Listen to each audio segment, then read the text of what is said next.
The Dallas Cowboys must fix this if they want to have any shot of making the playoffs this season. Matt Eberflus has been a complete disaster, and it's time for Jerry Jones to wipe the book and let him go.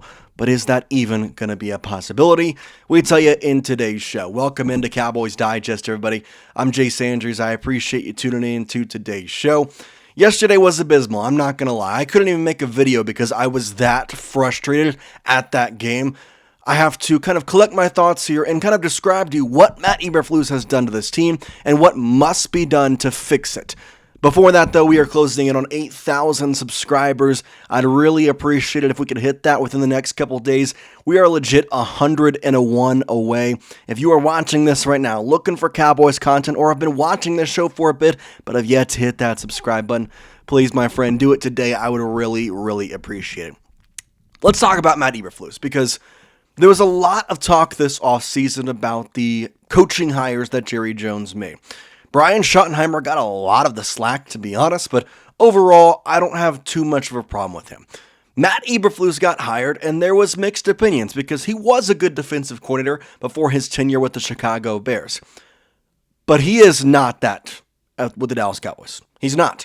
There's no ifs, ands, buts about it. He is not a good defensive coordinator, and yet the Cowboys continue to have him on.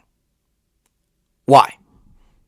I understand that firing someone mid-season, especially for the Cowboys, is something that, is not very likely, but you have to.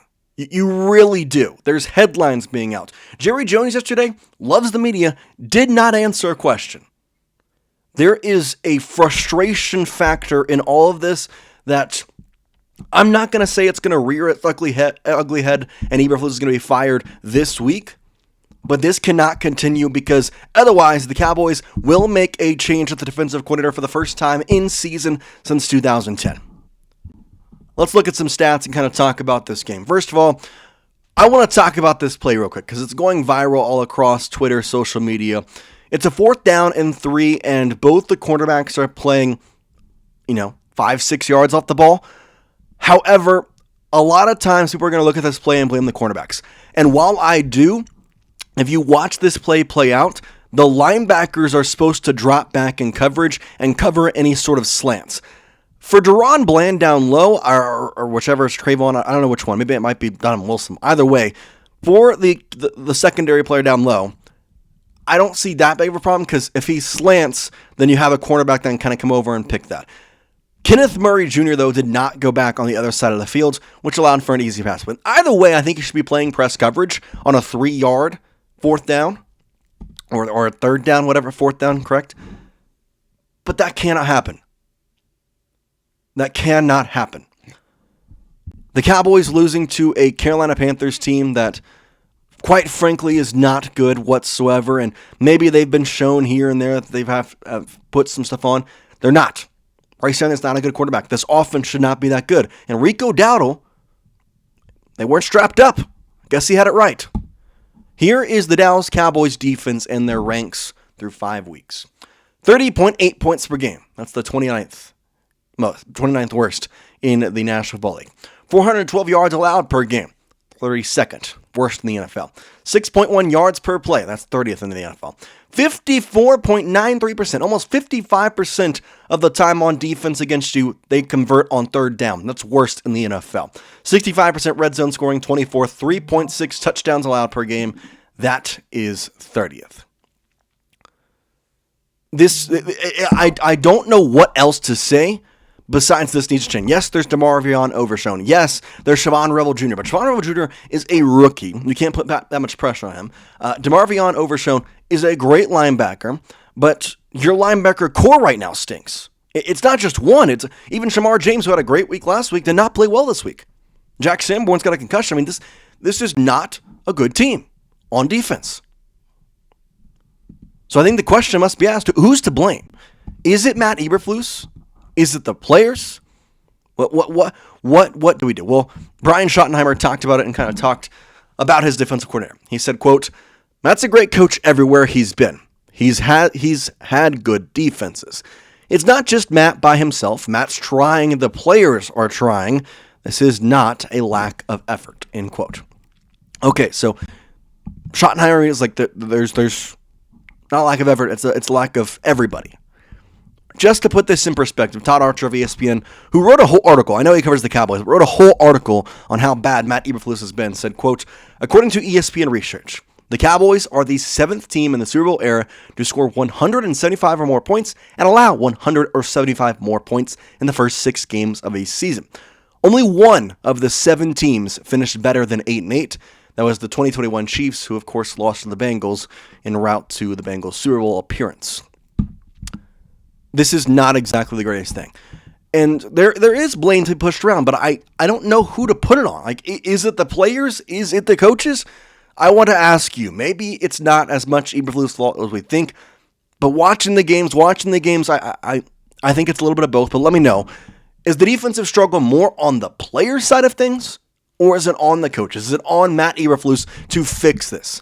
Let me know your thoughts in the comments. P for players, C for coaches. Who is causing the struggle more? I have to go coaches when the defense has had injuries. Because you want to talk about how Matt Eberflus has always had a good defense, that Brian Schottenheimer said. He has not always had good defensive players. He has always had a good defense. So what's the difference now? And I'd argue he does have a pretty decent defense, but he's not playing the right players. James Houston, who legit has been one of the better defensive ends on the Cowboys, if not the NFL, barely got any snaps once again. Why did we sign James Houston if we're not going to play him because his money is not there enough? And it's funny because the only guy who's really showing accountability, at least major accountability in the locker room, I know they're all probably doing it, but is Kenny Clark, who wasn't on this team. He was a part of the Micah Parsons trade. He said this, quote, it's a little bit of everything. We all watch the same game. It's a little of everything. Communication, missed tackles, got to play more physical, got to set edges, got to knock the line off the line of scrimmage back. It's a little bit of everything. And to his point, he's taking the blame. He's saying that this is everybody's problem. It's not just his. It's not just Eberflus's. It's not any of the defense court. It's everybody's. It's every single person on this defensive staff. Just for your information, I talked about how Matt Eberflus, we're probably not going to see him fired this season. Here's why. The Cowboys have not made a defensive change at defensive coordinator in season since Paul Pasqualano. Excuse me, I'm 23, so I was 9 years old when this happened, so my apologies. Even then, he wasn't technically fired, though.